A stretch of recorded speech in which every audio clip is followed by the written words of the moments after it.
Chapter 59. After 2 days, they moved Solon to another room. It was still locked, the windows covered with bars, the cedar door banded with iron, but this room had a view of Whitecliff Castle's courtyard. The courtyard was decorated in a style fit for the wedding, greens the color of the vines and the seas, and purples of wine and royalty dominating. "I don't know who you are, pretender," one of Solon's guards said. He was a paunchy man with heavy jowls and haphazardly polished armor, but enjoy the wedding, because it's the last thing you'll ever see. "Why's that?" Solon asked. "Because the Micodon wants his first order as emperor to be your death." The other guard, a rail-thin man with a single eyebrow, looked nervous and guilty. "Shut up, Ori. Niso's blood. It's gonna be a bad enough day as it is." To Solon, he said, "We'll make it quick, I promise." He exited, watching Solon for any sudden movement, and locked the door behind himself. Solon was surprised to find a tub full of water and fresh clothes in the room. He scrubbed himself and donned the clean garments, thinking, Ashobi was already giving orders to Kaede's guards. That couldn't be good, but it didn't necessarily mean what Solon suspected. Solon had never learned how much power Kaede intended to share once she married. When she talked with him 2 days ago, she hadn't seemed desperate enough to grant Ashobi total power. It made him feel sick. For the last 2 days he'd thought through every option he had, and he couldn't find anything that would assert his own rights without undermining Kaede's. He didn't know what any of the political undercurrents were, so anything he did could have the opposite of its intended effect. But the clean clothes laid out for him, clothing fit for a noble, if not quite royalty, told him that Kaede most likely hadn't intended him to die today. Was this his chance, or was she punishing him by forcing him to watch a wedding that she saw as his fault? Outside, the nobles were gathering in order of precedence, standing as Sethi always stood to witness a wedding. Soon, at least 400 of them surrounded the platform where the empress and emperor-to-be would be wed. Solon could pick out many faces he recognized, and saw a frightening number of absences, too. Had his brother killed so many? How had Serjon become such a monster without Solon knowing? The ring of the singing swords announced the beginning of the ceremony. On the platform, the dancers faced each other. Each wore a mask, the man the suitor's mask, which today was deadly serious. A pubescent boy wore the woman's mask, today lovely but austere, in keeping with the empress's dignity. Each held a specially shaped hollow sword that would sing in the dance. Tones varied by the dancer's grip, and where each struck the other. The swords were pitched at octaves, and the duel, symbolic of the couple's courtship, was always partly choreographed and partly extratemporaneous. It was a perennial favorite, and skilled dancers were the most expensive part of the wedding. The dances, proclaimed sacred by Nisos, ranged from the exotic to the comedic. It was also usually the most anxiety-provoking time of a wedding for the couple. Dancers being the artists they were, there was no guaranteeing they wouldn't make the man or woman or both look like fools, and the sword dance was often the only thing remembered about the wedding. The dancers bowed low, but kept their eyes up, as if suspicious of each other, and then they began. For a time as they danced, Solon forgot that he was in a prison. They gave the boy a quick hand for Kaede's quick tongue, and a wide range. A woman known as a scold might be given a single note for an entire dance, while an excitable man might be given only notes at the extremes of the singing sword. The man playing Ashobi was a huge presence, forceful and manly, and, if slower, also stronger than Kaede. Whoever they were, these dancers were incorruptible, unafraid of even a man who would be emperor in their dance. Solon read the courtship perfectly. Ashobi had always pursued with a single-minded determination. Kaede weakened early, then rallied for years. Always Ashobi pursued, and the dancer gave a lightly mocking tone to it that only a skilled eye would have seen. There was a suggestion that Ashobi wanted not Kaede, but that which was behind her, missing opportunities at the woman as he aimed at the throne. Kaede slowly tired, but the dancers overplayed it, not suggesting that Ashobi beat her into submission, but simply allowing her to slow to his level and make him look more brilliant as he matched and overmatched her. Cadences singing together until Ashobi took up Kaede's line. As the dance wound to a close, Kaede bowed to her knees and spread her arms to take the ceremonial touch over the heart. In apparent haste, the dancer playing Ashobi stepped forward too quickly and slipped.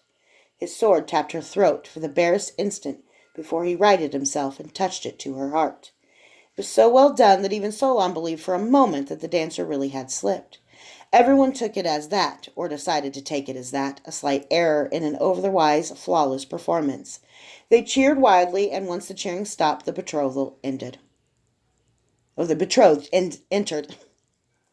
Solon's heart leapt to his throat as Kaede strode forward. She wore a purple samite cape with a long train edged in lace. A crown of vines with ripe purple grapes was woven through her long black hair. It being her wedding, both of her breasts were bare. The nipples rouged, and beneath her navel her bare stomach was adorned with ancient fertility ruins. A cloth of gold skirt hung low on her hips, trailing slightly behind her. Her wine-stained bare feet barely winked out. Most women exposed more of their ankles, saying the juice of the grapes is clothing enough for a wedding. Apparently, Kaede really did believe that a queen was a queen first, and a woman sometime later. But after a decade and a half in Midikru, the modesty was lost on Solon. The sight of her here, like this, filled him with every sort of longing. The skirt had neither buttons nor clasps nor ties nor underclothes beneath it. It was finished the morning of the wedding with the woman inside it.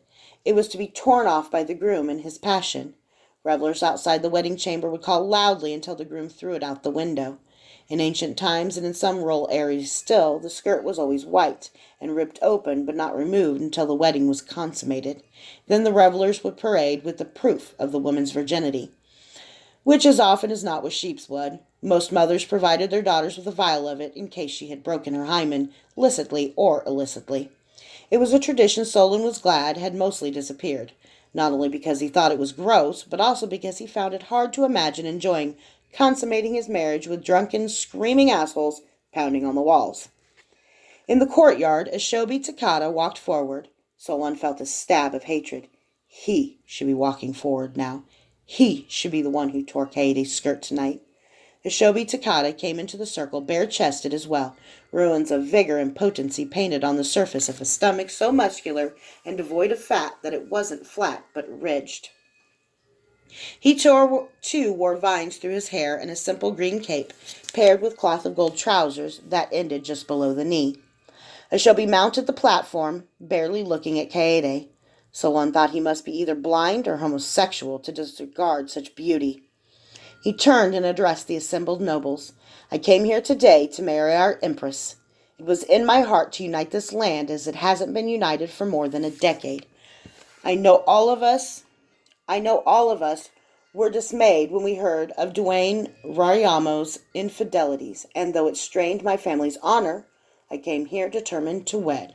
From his position, Solon could see what the nobles below could not. At every exit, armored city guards had lined up, and with them in irregular ranks stood many of the royal guards. The strength was, so far, hidden, but they could move in on the assembled nobles in moments.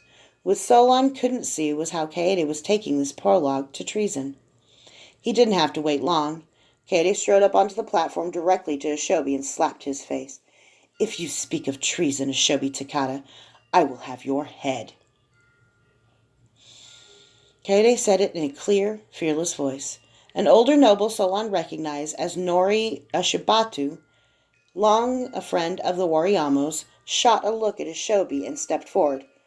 My dear Kaede, our beautiful empress, you sound hysterical. This is not befitting. Please, he only speaks. Nori pulled Kaede back into the crowd where several other family friends closed around her. Ashobi smiled like the big cat he was. I came here to serve Seth, but this very morning I discovered something my honor could not countenance. Dwayne Rariamo had on her person letters from the late emperor's brother, Solon, to Kaede. In those letters he spoke of his tryst with her in the castle, and of a secret marriage. You lie! Kaede shrieked. Solon's heart sank. The trysts in the castle had only been attempted trysts, culminating in the disaster of her mother coming in on them naked and beating Solon with a shoe. It would have been worth it if she'd come in 10 minutes later, or, well, he'd been a young man, maybe 2 minutes later. The marriage, of course, was a total fiction, but Ashobi was quick. I have the letters here, he said, brandishing his sheaf, and this woman was with Lady Wariyama when she came upon you fornicating in the castle. A slave woman was thrust forward. "I do so swear," she said in a tiny voice. "Louder," Ashobi demanded. "I swear it's true." The nobles were in the predictable uproar, but Ashobi was wise enough that he didn't call his men forward. Kaede was screaming, but someone put a hand over her mouth and numerous men were restraining her. "So you see, even if we believe that Kaede wasn't incestuous in her sluttiest trysts, in our nation's very heart, we know that she married Sijon Tofusen, a marriage null and void because she was already married to the emperor's brother." Ashobi painted a sad look on his face. "I woke this morning willing to dishonor my family because I wanted to do what was right for our country." Behind Solon, the door creaked open. He turned away from the courtyard to see his two guards enter. "All right," the paunchy one said. "We already let you see more of the show than we was supposed to. You can figure how it turned out from here. You ready?" "Yes," Solon said. He drew in his talent. "Which of you would like to die first?" "Huh?" they said in unison. "Together then," he said, and stilled their hearts with his talent. The guards collapsed, one crumbling, the other falling full on his face. Solon took a sword and faced the barred window. With a concussion that rocked the castle, Solon blew out the entire wall. Stones rained on the crowd 50 paces away. Everyone ducked and turned to see what was happening, and Dorian always said I wasn't subtle. Solon jumped down lightly and strode toward the crowd. A guard stepped in his path, wide-eyed and gulping. Solon gestured as if shooing a fly, and a wall of air flipped the guard upside. "I am Soliwaron Tofusen, son of Emperor Croesus Tofusen, Light of the West, Protector of the Isles, and High Admiral of the Royal Fleets of Seth." It was a deliberately ambiguous construction, whether he was listing his father's titles or claiming them for himself. "I have come home, and I call you a traitor and a liar, Ashobi. And even if your despicable lies were true, you have no claim to this throne while I live." "We can remedy that," Ashobi snarled. Solon advanced quickly onto the platform, not giving Ashobi time to think. "You would duel me?" Solon asked. He laughed scornfully. "A Tofusen does not dirty his hands with the blood of a dog." Ashobi roared, drew his sword, and hacked at Solon with all his considerable strength. Solon deflected it. His counterstroke cut halfway into Ashobi's neck. Ashobi's eyes went big, but he tried to complete one more slash while Solon's sword was stuck. A sliver of magic innervated Ashobi's fingers. The sword dropped. "However," Solon said, "I'll make an exception for a little cat." He ripped the sword out of Ashobi's neck, and blood sprayed over the platform as the big man dropped onto his face. Solon put his foot on the neck of his dying foe and pointed the sword at the nobles holding Kaede. "That's your empress," Solon said. "I'd advise you to take your hands off her."